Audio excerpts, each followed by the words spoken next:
Welcome to Software Testing Academy. So, in today's class, we will learn about the types of testing. So, testing is divided into two types. Basically, functional testing and non-functional testing. So, if someone asks you what are the types of testing, we can just tell them it is the two types, which is functional and then the non-functional. So, functional testing, you check each and every functionality of the software, like how the system is the system working or not. Functional testing checks whether the system is working or not, whether the system is working or not. For example, if you go to the Gmail, you just enter your valid username and password. After entering valid username and a valid password, we check, is the login button working or not? This is called functional testing. It answers the question yes or no. So functional testing is nothing but checking each and every functionality of the application is working or not. For example, if you go to the Gmail, you click enter your valid username, enter your valid password, and then once you click on the login button, we ensure whether the login button is working perfectly fine or not. This is called functional testing. Then we have different types of functional testing like unit testing,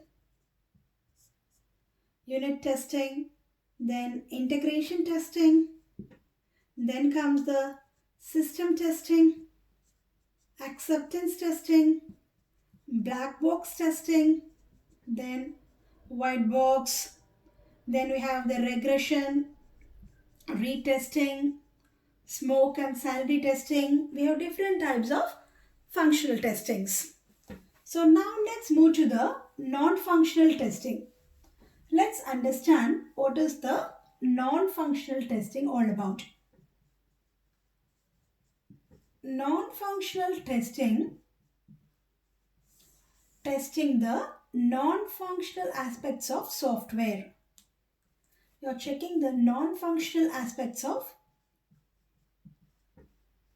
non-functional aspects like the performance, usability, and the reliability. So basically what we do in non-functional is you check how is the system performing. How well is the system performing? How well?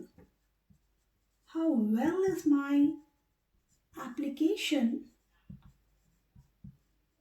performing? This is what we do in non-functional testing. How well is my application performing?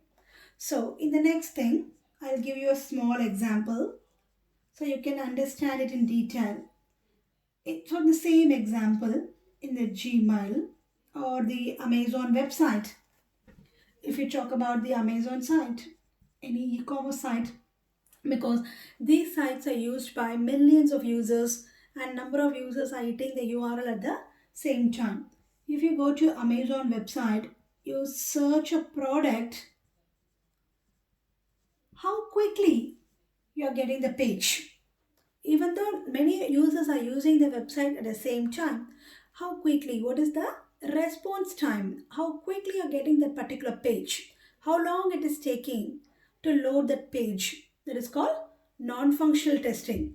Non-functional testing is very important because nowadays people like to use the performance is very much important. Like how well it is performing, like how long it is taking to load the page.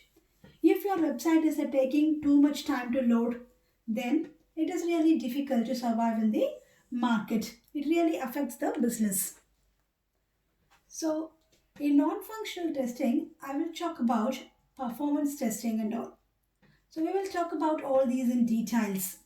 We have performance testing like load, stress, endurance testing. We have different types in non-functional testing, and we will talk about the non-functional testing in detail in the next video. Thank you.